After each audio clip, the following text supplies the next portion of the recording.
Good evening and welcome everyone.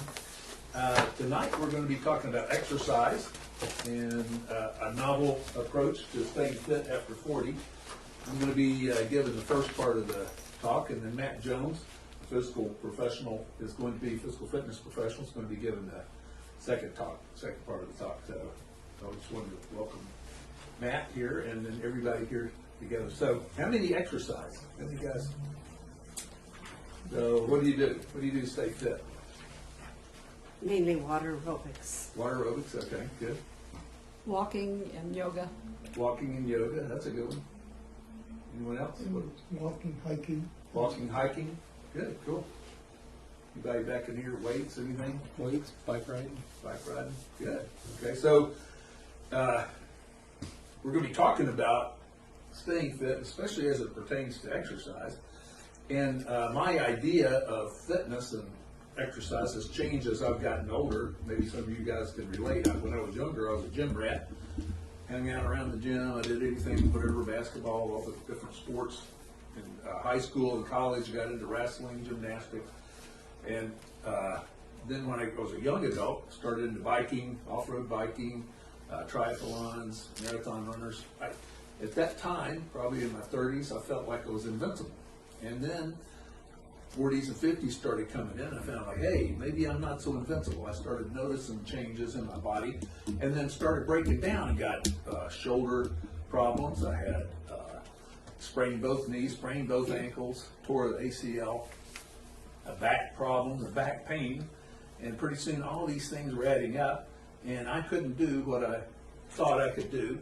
And what I noticed during that time was I was taking care of patients. And my patients were all, essentially, we were all getting older, and they were all having the same problem as I was. And so what we were finding out, and we all had the same thing in common. We all wanted to stay fit. We all wanted to stay healthy as we got older. We wanted to stay in the game. We wanted to stay active. We want to stay having fun with the stuff. We want to stay into hiking and doing stuff. Right now, for my wife and I, would be staying active with their grandkids, and you know how they can be. So.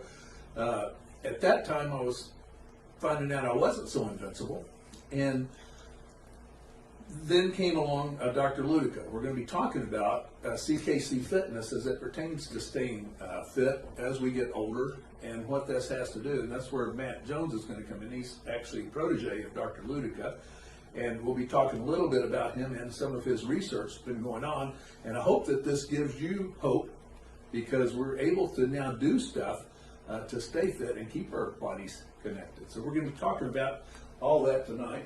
I'll talk about the problem, what happens with youth and fitness as we get older in fitness, and then what are kinetic chains? Because we're going to be talking about closed kinetic chains. How many have heard of that? Well, don't feel alone, because a lot of people have not. This is the new technology that Dr. Ludica has been using, and it's fantastic. University of Southern California, University of Virginia, a lot of the other universities have been using. The U.S. tennis team is now using this to help keep all the people that they're taking care of, and all people that are having physical therapy taken care of. Then Matt Jones is going to go over the solution, so the medical fitness model, what we do here at CKC Fitness. And then we're going to ask questions, and we're going to be going into our little gym in there, and we're going to have a demonstration so you can see, just right up front what we're doing. I just want to go over the 4 cornerstones of health, because this is what we promote here at the Renewal Point. The Renewal Point is an integrative medical facility, and we promote hormone balancing, nutritional health, physical conditioning, toxin elimination. We know by following these 4 things, these 4 simple big rocks, I guess you would call it, that most people can stay fit and healthy and have fun and be the best that we can be on into our future. So we look at that. This is a trick question. Which guy do you think is staying in good health? Which guy is staying fit here? The guy on the left? Okay. So do you know what anabolism is? Anybody? Anabolism is keeping your body fit, keeping the muscularity, keeping your brain working, your sexuality, all that. Okay. This guy on the left is. This guy on the right is not. It might come as a shock. This guy over here is 64 years old. This guy's 48. Okay. So we can see that as we get older, we can do things. What do you think that what do you think the two might be doing? What might this guy be doing that this guy isn't? Exercise, Exercise? Anything else? diet. Huh? His Good diet. nutrition. Okay, anything else? Hormones? Okay, and staying away from toxins. Okay. Might have had a little bit too much beer, and I think he could do well to get a new barber. So let's look at what happens as we get older. So during our time as we were younger, we got wellness, energy. When we start into an area of catabolism, now we talked about anabolism. Catabolism is where the body starts tearing apart. Our muscles tear apart, our joints tear apart, our ligaments, our bones start tearing apart. We get osteoporosis, we get heel problems, and we start having aches and pains and stiffness and muscle wasting. Muscle wasting is one of the main things that you have as you get older. Especially men get more muscle wasting, and we start changing muscle for fat. And it's not a good thing unless you do these things that we're going to talk about. So wear and tear, and injuries and aging soon add up. And then these earlier signs and symptoms of aging, these aches, pains, and stiffness, muscle wasting, soon turns into just a downhill spiral. And we start feeling terrible. This is that spiral right there. When we're younger, look, we get plenty of time at which we can do plenty of things, and then we go over this, we reach a point at this point right here. What is that called when we start going over? What is that called? Over the what? Yeah. Over the hill, right? So we go over the hill. And look at these guys here on top. You see this right here? Some of you might recognize some of these guys here. And then this way is which way we don't want to go. This is where we want to stay. So you'd like to stay. We're all kind of going to go over the hill a bit, but we can actually, it's a choice as to how fast you go down. So that's why we like to concentrate on those four big rocks. This is well looked at. If we look at the aging of these people, this lady here is 70, this woman here is 75, okay? This guy here is 84, this woman here is 85, and guess what? This guy here is 95. Who is that right there? Jack LaLanne. Huh? Jack LaLanne. Jack LaLanne. That is Jack LaLanne. This is Jack LaLanne has passed. He passed at 97. This is him doing an exercise fitness show at 95. Okay, and I'll put him up there. This is Tina Turner. She is on stage right here at 75, and she's doing Proud Mary. She's go, go, go, you know. So you can see that this is where we want to be, having fun, fitness. This is where we don't want to go. This guy right here, by the way, is disabled, totally disabled. And so he is unable to take care of himself at all. Okay. One of the ways in which we can keep ourselves in balance is by keeping maintenance. Many of us think, well, it's just maybe fate that I'm this way, or my family this way. And no, it's not. A lot of this is choice. It's just like keeping up with our houses or our cars or anything like that. This car right here runs good. It acts good. It's an older car. I think it's probably some of you old car bus, about a 60s, in the 60s vet, right? Real pretty. Okay, I'd love to have that car. These are people, but now remember, we can change a carburetor. I can go in and change about a whole bunch of stuff on that car. We can't do if our brains start going, our heart starts going, or some of the joints start going in our bodies. Not much we can do. So aging degenerates. Our bodies go through degeneration. It goes through catabolism. And what we need is to add energy back in. We have to add energy back into our body.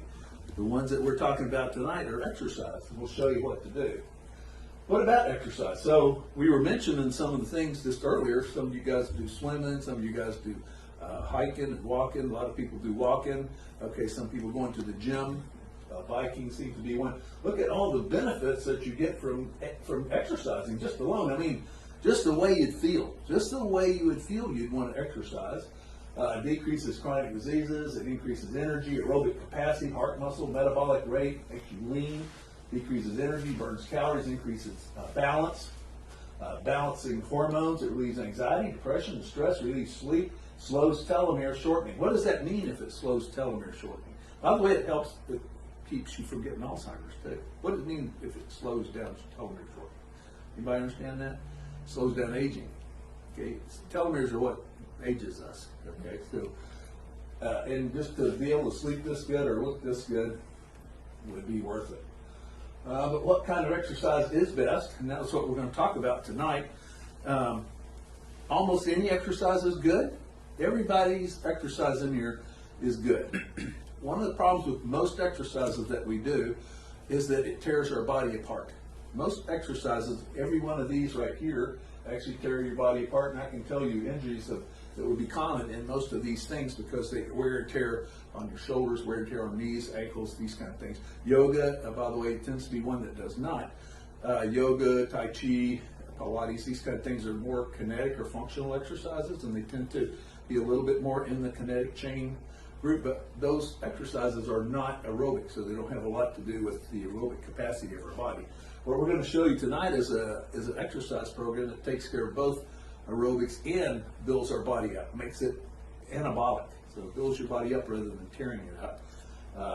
But I will say I have done most of these exercises, and I love to do everything that everybody in here mentioned. So exercise in itself should be fun. It should be an interesting thing. When you're younger, you're flexible, you have a lot of energy. My goodness, you could bounce yourself, you could be used as a basketball. You should see my 4-year-old granddaughters. I mean, they just fall off everything. You come off a bed, which to me would be like coming off the top of a house and just fall and end up and then they'll cry a little bit, and then one of my granddaughters will be riding a bike, she'll fall over in the dirt and she'll start crying, and she'd get up and just keep going. And if I did that, I'd be like, that'd be it for me. When you're younger, you got all this, okay? As you get a little bit older, you get in your 20s and 30s, you retain that resilience. You still have but you start getting more strength and endurance and agility and muscle mass. So you're able to do a whole lot more as you get older. But as you get over 50, life starts getting in the way, just like we were talking about. So wear and tear starts adding up, and some minor aches and stiffness start becoming chronic, and then we got problems getting around, and then that starts tearing us up. It starts a chain. Medical problems start accumulating, and what would that mean? What are some of these medical problems that we see? This is, of course, representing diabetes, a guy getting his sugar. Okay, this is a guy getting heart things. This is just continually working on your feet. What is this? Some people just do it to themselves, don't we? This is a guy do you know what this guy has? It's a disease. It's very common. What do you think? Sititis. This is called sititis. This guy's sitting all the time. And it actually is a problem. It actually is a medical problem. And it doesn't sound like any of you guys are here. This is overweight, obesity. What's this guy doing? Eating what? Junk food, trash. Okay, too much. Listen, I like junk food. I think it tastes great. I could eat it McDonald's hamburgers, but I know it's not good for me. This is drinking too much. So a lot of these things we do ourselves. But our medical problems that either we do to ourselves, come on in, okay? Either we do to ourselves or that start accumulating, sometimes from our family history, start adding up and they tear us down. And a lot of us will get back pain. How do I know it? 80% lifetime incidence. So this is one of the number one, I think it is the number one reason that people come to an integrative doctor is back pain. The most common health complaint, one of the most expensive in health costs, causes a lot of debilitation, degenerative disc, fractures of the neck, sciatica, a couple of these to date. Already, I think almost everybody I saw had something, one or another. And scoliosis, stenosis. And by the way, I have a couple of those myself. I have degenerative disc disease. I have some stenosis myself. So I know about these type things. Shoulder pain, shoulder dysfunction, if you have that, most athletes will get this, shoulder dysfunction. 70% a lifetime risk, rotator cuff overuse, osteoarthritis. Osteoarthritis is pretty much arthritis, inflammation of getting older, okay? As opposed to rheumatoid arthritis, what is that? That's a little bit, that's where your body is forming antibodies to your joints, okay? That's a disease. And then so you have shoulder pain, and a lot of shoulder pain is coming from the neck. I just stopped in to have some coffee across the street, and the lady was having shoulder pain, and I said, well, sometimes that comes from the neck. She said, yeah, I have neck pain. I'm going to the chiropractor tomorrow. So the shoulder is a very mobile joint. It has a lot of movement, but we give up a lot of stability for that. It's a very weak joint as far as like stability. And so that creates more injuries there. The hip and the knee, I have a new hip. I have a titanium hip in this because of an injury that I had. I have no ligament in my left knee. I have both of these have been strained, so you can imagine that you end up starting to get tough on yourself. 50% lifetime of incidence. Second leading cause of chronic pain is more common in women than men. Matt, are you going to go over that reason that's more common? Okay, good. So Matt will go over that. Osteoarthritis, again, aging, fractures, obesity, ligament strain or strain overuse, rheumatoid arthritis. Hip and knee pain can restrict movement. It can affect control, reduce strength and balance. And that's what I noticed when I had that fracture, is my balance went off, especially on that left side of my body. It can be bad. Think about that being chronic all the time. So what are kinetic chains? Kinetic chains are a engineering term, really. It was actually a term that was designed if people were starting to build, instead of three-story houses, they were starting to build, 60 and 70-story buildings out in New York, or bridges that were real, real tall. And they started noticing that the structures all held together, that all the chains, that all the linking of these structures held together. Our bodies are somewhat like that, and especially held together with joints, okay? The neck and the low back and the knees and the ankles. All these joints need to be stable. And it's not only that, it has to do with our ligaments, our muscles, our fascia, so the fascial plane. So all of these kinetic chains have to actually work, and it works differently as the body. There's thousands of kinetic chains throughout the body, and if any one of these start going out of balance, it throws the rest of our body out of balance. So my old adage when I was in medical school, when we got a knee problem, we fixed the knee, right? It makes sense, right? And then maybe if we did physical therapy, we'd work out the knee. And we forgot that the rest of the body is actually affected by that kinetic chain all the way up and down the body. And so we started learning that these same things that tear down our body through these kinetic chains. And so you have to do an exercise. You have to. It's absolutely necessary to do an exercise that reconnects these kinetic chains back in order. You have to put these back into balance.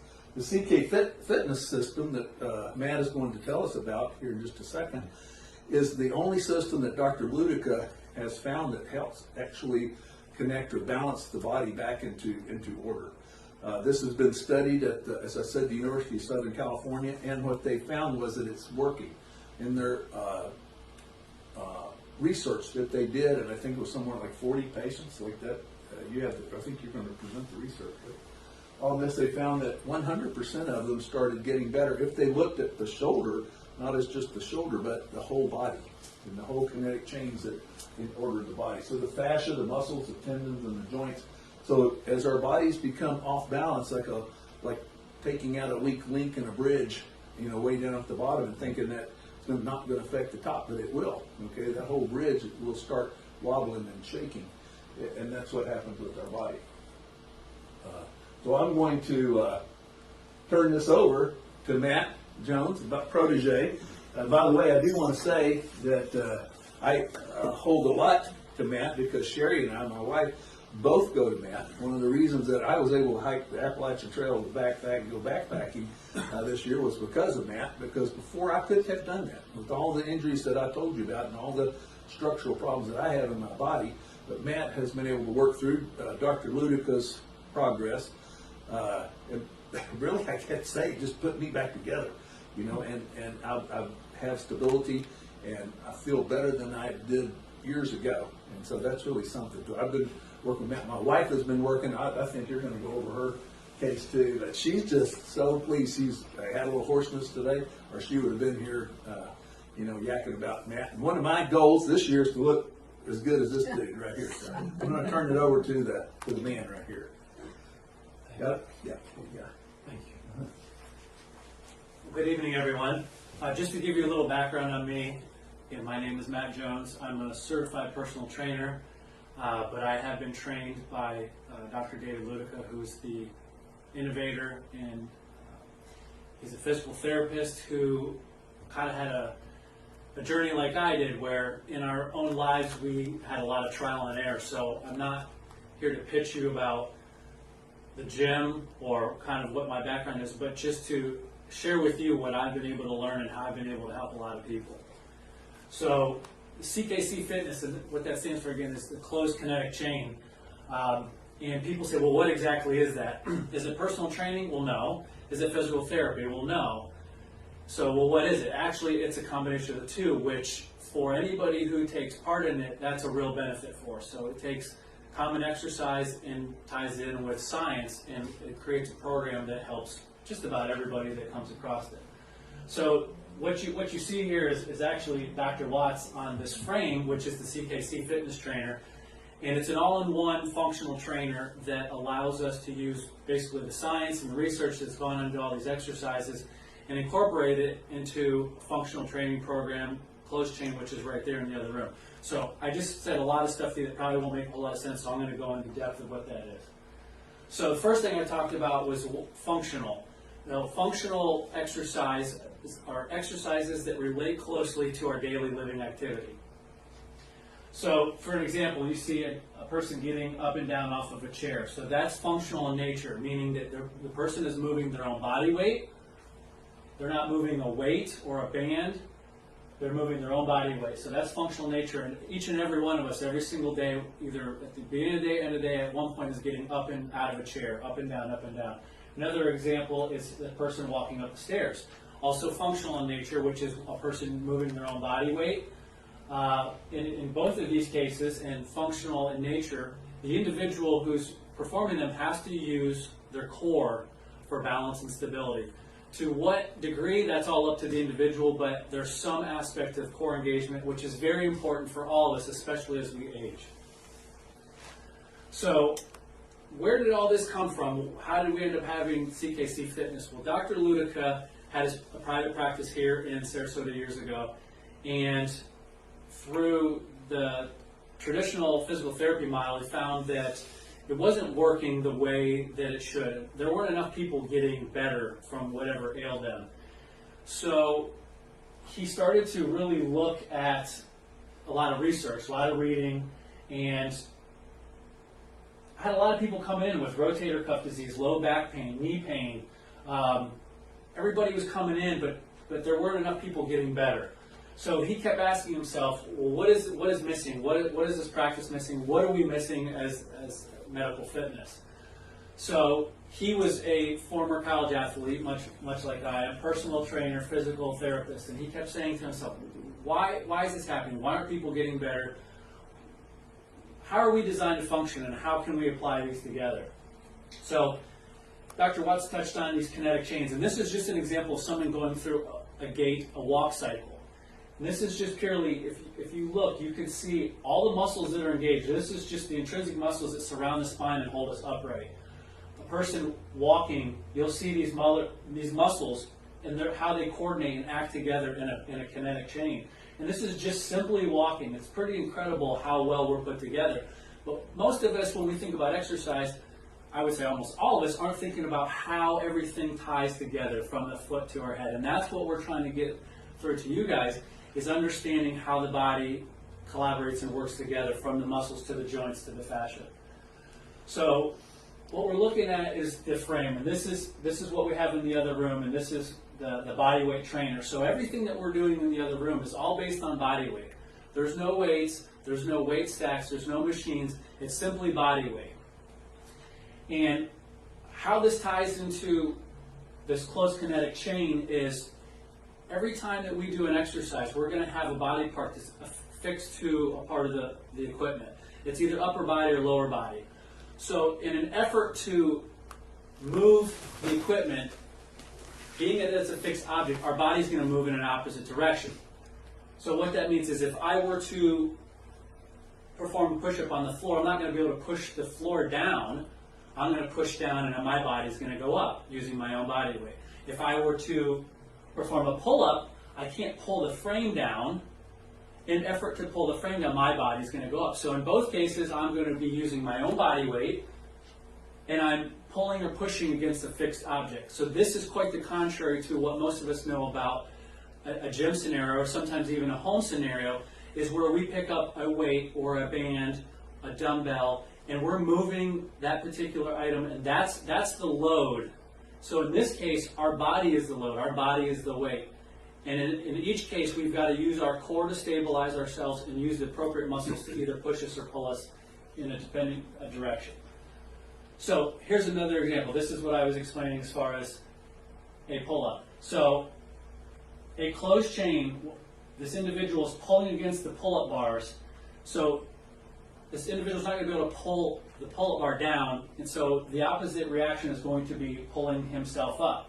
So one must maintain a stable core. You'll see this person's in a straight line, and believe it or not, from top to bottom, these are using all the kinetic chains to stabilize the body and keep it going in a straight line. So where I come from in the gym world, this is a open chain pull down. So this is an individual pulling on a stack of weights, and as they pull down, that stack goes up. The big difference is here, you'll see the individual is sitting on a seat, so there's little to no core engagement, and they're pulling the stack. So there's a lot more variable that goes into this, which could go wrong. In comparison, pulling against a fixed object, again, using the core to stabilize the body, pulling one's own body weight. So what Dr. Ludica found was these closed kinetic chains, these exercises, these functional exercises done against a fixed object, pushing or pulling, are far more safer than traditional lifting of barbells, dumbbells, and weight stacks. So as Dr. Watts alluded to, this was, he took this information that he was working on for the rotator cuff at the University of Southern California, and they had 15 participants with full rotator cuff tears, and hopefully none of you have ever had that or even a shoulder injury, but it's pretty painful. And these were people who actually turned down surgery to be part of this clinical trial, and 100% of the individuals who participated in this showed improvement in that clinical two-phase trial. So this is one example of an upper body with the rotator cuff, but it all works the same way, this closed chain functional training, using one's body weight to use the proper muscles to do the exercise while the proper stability muscles are holding the body in place. So I know you may look at me and say, well, yeah, this guy probably does it or might do it, but that's not me, because you and I and all of us in here are all different. But that's part of the beauty in this, is it allows us to work with anybody. So what you'll notice on this frame is that there are rubber bands that we use. And the rubber bands allow us to either add resistance or make it more challenging, or add assistance by making it easier. And it depends on the individual what their particular issue is, but either way I can make something more challenging or easier for the individual to work the proper part of the body. One of the most important things, if not the most important thing, is proper form with exercise. So a trained eye makes all the difference in the world. As I mentioned, I've come from the gym. I've seen more things that I would like to share. It's almost a house of horrors. It's not always their fault, because the gym is limited in what they teach and what they know, and that's the difference in the carryover from the medical fitness model, where you get the best of both worlds, the best part of physical therapy and the best part of personal training. All right, so who could this work for? Everybody. Everybody and anybody. If you're experiencing physical pain, suffering from injury, want to just improve overall fitness, trying to find an exercise that's great for you. Most everybody that I talk to, regardless of the age, is looking to gain stability and balance. That's going to be number one for each and every one of us, regardless of our age, for the rest of our life, stability and balance. Or even people who want to, I put Dr. Watts in this category, top athlete wanting to improve power. So this really can work for everybody. We've worked with folks as young as 14 and all the way up to 84. So it really works for everybody. Here's an example. This is a 92-year-old grandmother. This is one of Dr. Ludica's interns, and she's working out in Crozet, Virginia. Here we've got a professional Redskins cheerleader and an individual with Down syndrome. All these folks are still working out on the body weight trainer.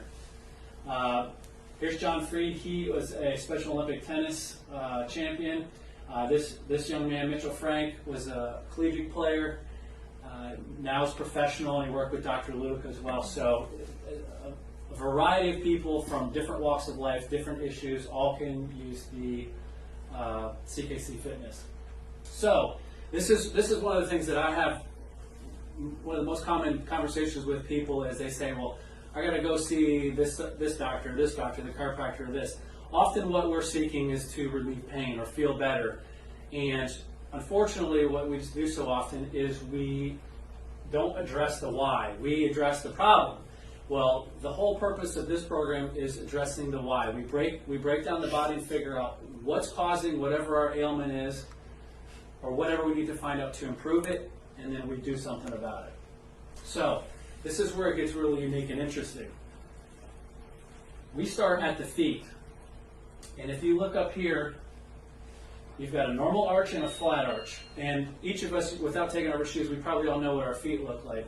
But this makes a really big difference when it comes to balance and stability. A flat arch versus a nice arch. Here's an example of an overpronated ankle. Now, what this is going to have, you see there's an effect of an arrow. What we'd like to look like is this one on the left. And some of us may not even realize this, but most everybody who walks in the door has some degree of overpronation in their foot. Anybody know anybody who's got a bunion or a crooked toe? This ties directly into the arch of the foot. And what's so important about the arch of this foot is, what does the foot really do for us? What does the arch of the foot do for us? It works as a shock absorber. So if we don't have an arch to our foot, our body's going to take the brunt of it. And with the kinetic chain, ankle bone's connected to the knee bone's connected to the hip bone's connected to the backbone, somebody's going to suffer. Somebody's going to suffer because of the foot. This is very, very common. So we've got a healthy foot, we've got a bunion, and I see this almost every single day. And there is something that we can do about it that's non-surgical. So I'm not going to mention whose wonderful foot this is, but this, believe it or not, is the picture of what we want our arch to look like and using our big toe. So our big toe works a lot like our thumb. And imagine walking around all day without a thumb and trying to open doors, or turn things on, or dress yourself. So the same thing happens with the big toe. So if we're not using that big toe, we lose the arch, and it creates that kinetic chain going up the top.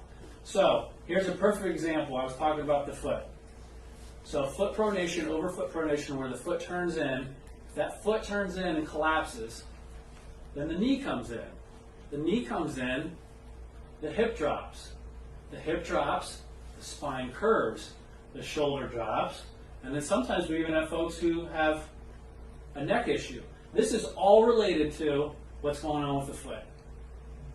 Now, you don't have to be somebody who has an issue with your foot. You could have a pelvic imbalance. Same thing applies. If your hips are uneven, your spine's crooked, you could have all sorts of issues. And these are the things that we just uncover. So you don't have to have all this wrong with you, and not every single person does. But these are things that we uncover during an evaluation. So each and every person goes through an evaluation to determine what their particular issue is or how we can better help them. Nothing is cookie cutter. So we're all different people. Yes, ma'am. I'm just curious, can a flat foot develop over time because of lack of exercise? Or Sure. whatever? Oh, absolutely.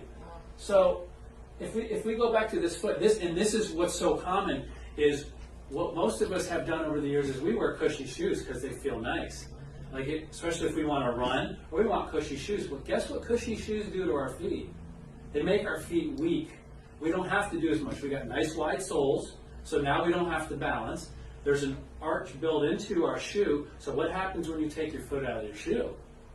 It's like coming off the crutches or the training wheels on your bike.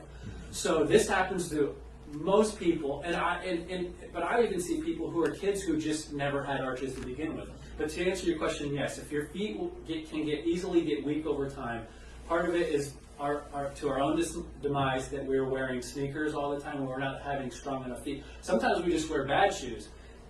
We've got a number of ladies who come in who wore high heels all their life. Or I work with a lady right now who was a ballet dancer, and her feet are just terrible.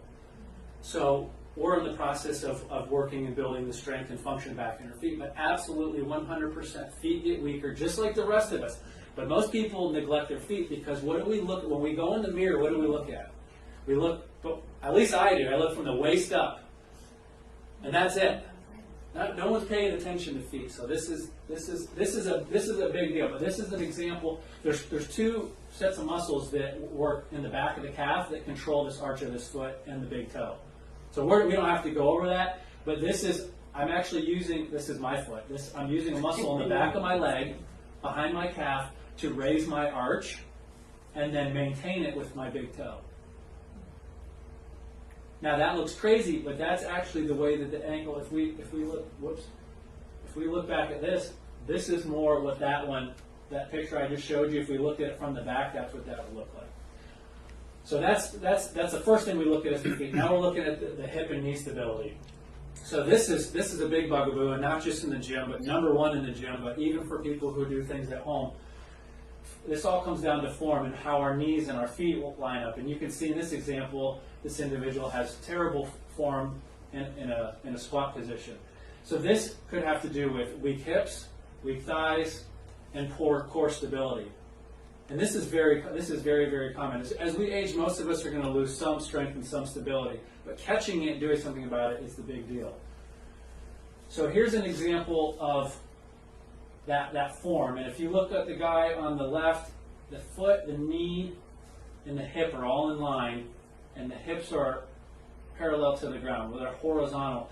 So you'd be amazed if we looked at when somebody walks upstairs, or if somebody were to take a step onto a bench, that most of us would probably not even notice if the knee was into our midline. So this is what often we end up correcting. And if you look at this case, remember the foot that I showed you. The foot rolls in, the knee collapses, the hip drops. This is a perfect recipe for scoliosis and wearing out the inside of the knee. And these are things that we wouldn't even notice on an everyday basis.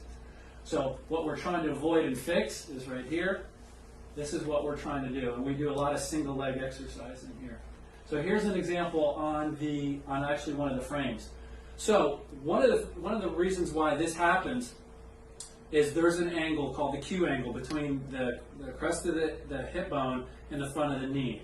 So men on average have a Q angle of 13 degrees and women 18 degrees. Women obviously because their hips are a little bit wider for bearing children, which is why they have a higher propensity to injure their knees. There's more knee ACL tears in women's soccer than anything else because of the wide hips and the weak thighs and the weak hips. So this is what I was talking about. This is the angle from the hip to the knee where we've got a straight line. So the untrained eye is not going to catch this, and this is why this is so valuable in a one-on-one scenario. What we do is we're catching things that you might not catch. Now, this could be simply because one's lazy. This could be because we don't have the proper strength in our hip or stability in our hip or the proper foot strength. So with the bodyweight trainer, I'm able to supply a band which will assist in that individual being able to properly step onto that step and correct the instability in the knee. So this is exactly what I was talking about. So the individual starts with the straight leg. They use the band to step up, and I'm able to keep an eye on that knee, make sure that we're not creating injury and creating better stability in that leg. So what we often find is when we are looking at those legs, you'll often find that one leg is stronger than the other, or one hip is stronger than the other, and you don't notice it when you're on 2 feet, like doing a squat. You got 2 pillars, but when you go on one, the body does funny things.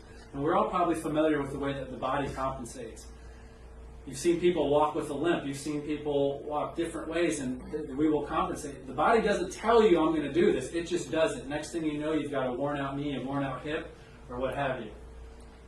So going to spinal stability. Anybody know anyone who looks like these guys on the left and the right? So this is how we'd all like to look, balanced upright posture. But here's poor posture. Usually what this is going to tell us is we've got a weak core, we've got weak hips, and we've got a weak upper back. Same principle here. This is very common, and most of the time we don't even know we stay in that until someone points it out to us. So how do we and what do we do about this? Well, part of this is in functional exercise, everything has a core component that I mentioned. But there are specific exercises like planking, which engages that core, stabilizes in the spine. We also do standing spinal rotation. So there's an aspect of strengthening the muscle, and then there's the aspect of stability. Well, you really can't have one without the other. The analogy that we got to hear from Dr. Ludica the other day was, I've got great strength, or an individual has great strength, but there's no stability, which is very much like shooting a cannon from a canoe. You want to have that, you need to have that stability, otherwise if you're shooting a cannon from a canoe, you're going to capsize. So the two go hand in hand. So there's a whole lot of strong people out there, but there's a far lot less people that are strong and stable. So, anybody ever done squats? Exercising for fun at home, at the gym? So, this is the way that I was taught to squat, which doesn't look too bad. Well, the way that I learned it doesn't look too bad, but this is what's called a hip hinge, where you stick your butt out. What that does is it bends the body at the spine. We're compressing the spinal column, and they're not using their core at all. So, although this is an exercise that's popular for the legs, it's not doing a whole lot of good for the back. And why this becomes so valuable to learn for us as we age is we want to protect our back. We really need to protect our back. We really need to have that spinal stability. So, here's an example, a little bit better, right? Everyone would agree that's a little bit better than the one before. I wouldn't stop there. Here's somebody that, now this takes work, and we do this in the other room, but this takes work. Here you've got an individual with a straight and stable spine. This takes a lot of core. Now, not everybody who walks in the door will be right here. Usually what happens is when someone walks in the door, we start out a little bit like this, and we build our way up. But this is so very important. Spinal stability, especially as we age, goes hand in hand with balance, and none of us want to be a fall risk, right? So here's an individual, we'll call her Bella, and Bella came into us with degenerative joint disease in her hip, has one hip replaced, is set to have another replaced, mid-50s, and when she first came in, she couldn't do a squat for anything because it was so painful on her body. Now, we don't expect or anticipate that you guys are in this situation, but this is someone who could not squat their own body weight. So with some work, now you probably can't tell because she's in black and white, but there's a band right underneath her butt. But look at this, straight up and down. This is what you would consider textbook. This is a phenomenal squat. Now when she came in, she couldn't do that, and now she can. And it's like clockwork. So that's the very definition of spinal stability. Now let's look at the upper body. So upper body, I know not all of us in here are from the gym. I would be considered a gym rat as well. And here's an example of using the free weights, which is an exercise and it will build muscle, but there's a lot of things that can go wrong. And if you look at the individual lying on their back, their body weight is supported by a bench, so they're not bearing any weight. So there's little to no core engagement there. Now the bench is doing the work, holding them up, and then the shoulder blades are retracted. So for somebody who may be in a position where they could have a shoulder injury or wanting to avoid shoulder injury, this is not really for them. And I've been this guy because I like to lift with ego, not always using my smarts, but because I got to lift more than the other guy. So this is a way to go, but I can tell you I've probably only hurt my shoulder half a dozen times doing that exercise. And you think I'd learn, right? So now we look at a push-up. Now, what's so very different? Now this individual is moving their own body weight. They're not using a weight. They're using their own body weight. Their core's engaged.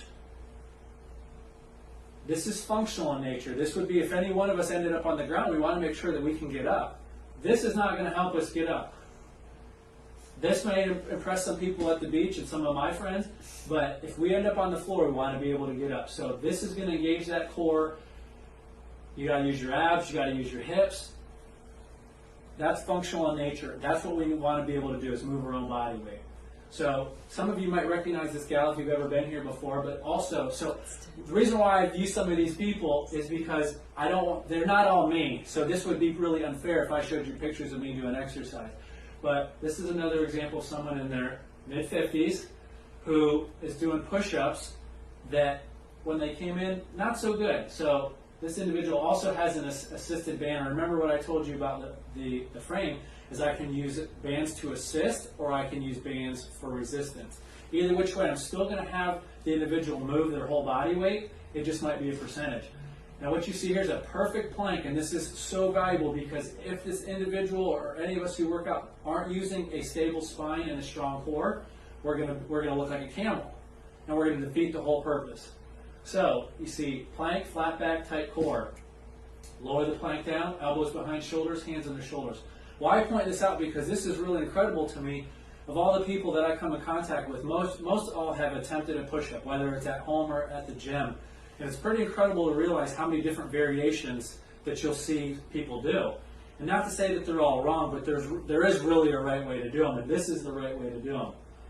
Now, it doesn't mean that you can't do the knee-up push-ups that they sometimes call them in the gym. They call them girl push-ups, which is not a knock on girls, but you end up going on your knees and not your tippy toes.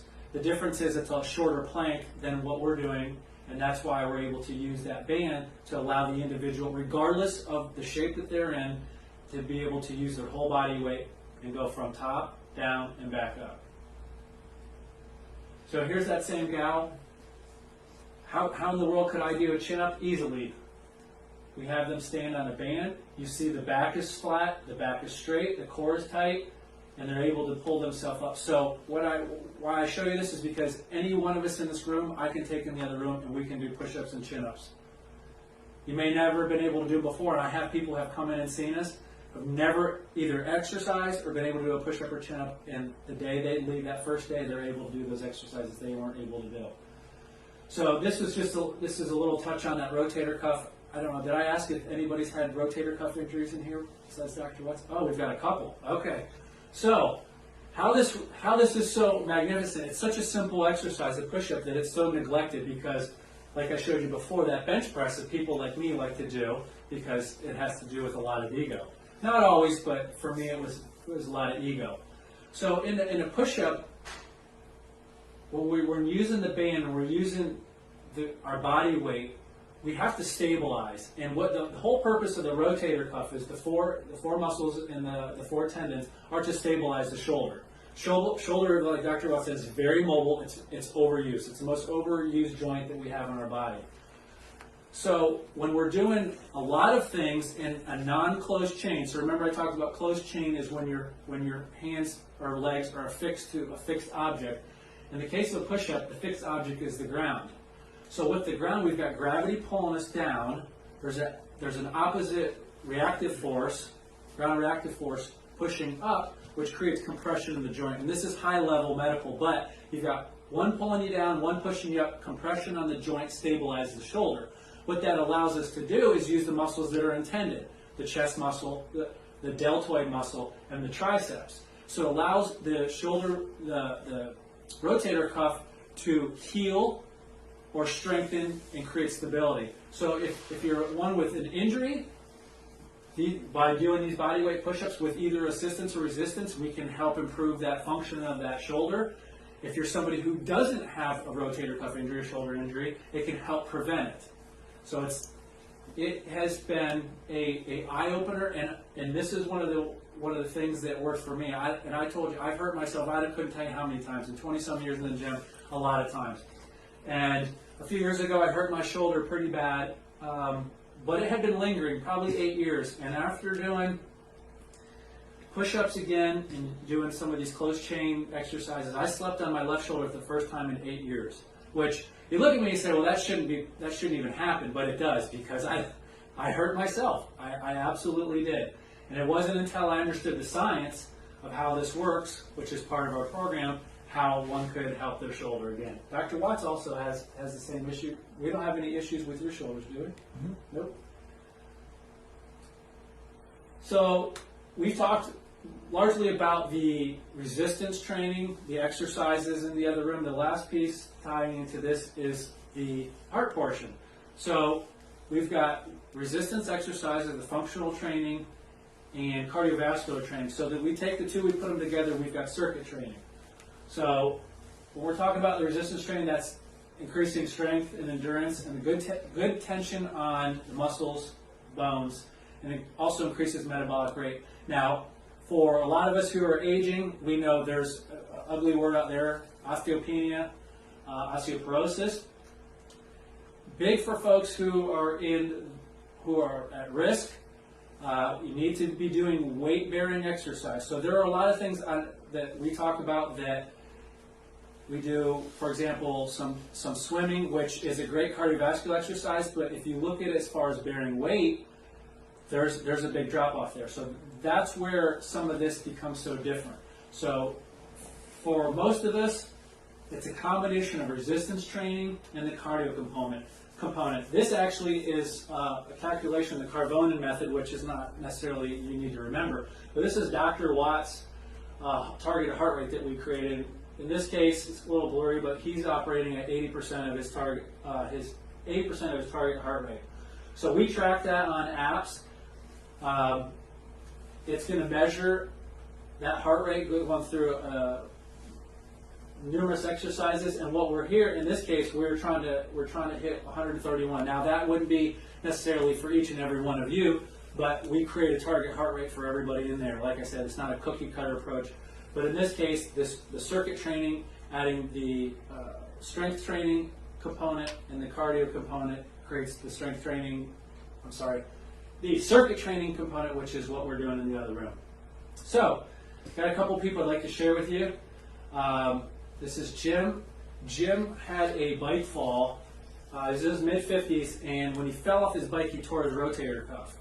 So Jim developed some really bad neck pain and was just about to go into his third neck surgery. He was misdiagnosed with what's called thoracic outlet syndrome, which they thought was possibly a pinch in the muscle tissue and nerve tissue above his top rib up by his clavicle. So he actually had an evaluation with myself and Dr. Ludica, and we determined that wasn't, or Dr. Ludica determined that wasn't the case. Believe it or not, he had a neck surgery scheduled for the next day. So after an hour-long consult, he found out that there was hope for him. And this guy was a totally different person within 2 weeks. Just his overall demeanor, his quality of life improved. He was constantly in a state of pain and uncomfortableness in his neck at about an 8 out of 10 on a daily basis. And he was, like I said, he was scheduled for a third surgery, but we determined what actually happened was from the rotator cuff tear, he was wearing a sling for 6 weeks, and it was pinching on the nerve, which actually caused his neck to turn and press on his nerve in his neck. So this guy, I actually saw him, came in today, looks phenomenal. And he just wanted to get better. So it was really overwhelming for him when we sat down and we finished with the evaluation, and the look on his face was, wow, I was going to have a third neck surgery. And the other part of it was, there's hope for me that I don't have to get carved up. So next is Terry. Terry's in her mid-50s. She came into us to look at her knee. She had a medial meniscal tear in her right knee. And was trying to avoid surgery. She would go on to tell us that she had terrible balance, terrible coordination, bad posture. When she was growing up, she was never picked for team sports, didn't play anything because she was always embarrassed and always last pick. She wasn't currently exercising, and first and foremost, she wanted to avoid any kind of knee surgery. So through the evaluation, we put her on an exercise program, and you see she almost looks like a superhero. So this is the person that had no coordination, no balance, and was never picked for team sports, and here she is pulling her body weight up to the top of the frame. This is an inverted row. So she had poor feet. Remember what I talked about, the feet? So her feet pronated in, which dragged the knee in, and she got uneven wear in her knee. This is, and no one was looking at what the actual problem was. Everybody wanted to carve up her knee, but it was actually coming from her feet. She also had scoliosis, but through exercising and a few adjustments, we actually turned her into a whole other person. But this is a pretty phenomenal story. She coincidentally lost 15 pounds in 2 sizes, which wasn't why she came in here, but the very fact that she was able to get going, get moving, become active was just a real plus for her. Miss SW, at the time of her diagnosis, she was 47, now in her mid-60s. Herniated 4 out of 5 lumbar discs, can you imagine? Severe osteoporosis, scoliosis, so a severely crooked spine, wanted to avoid back surgery and pain medication. So she was in so much pain with 5 herniated lumbar discs, it really sounded like surgery and medication were the way to go. But for those of us who don't want to go that way, this was a perfect example. Now, she met Dr. Ludica years ago and has been a patient for a long time, But what you see is a person who's very active, and you see she actually has more energy and strength now than she did before. And she says she feels better. And would you say she looks better too?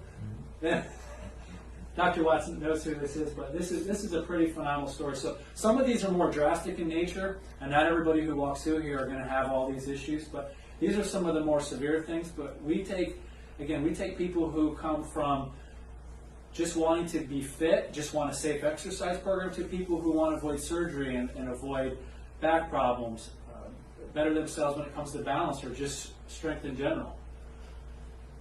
And that's just a key picture of Puppy.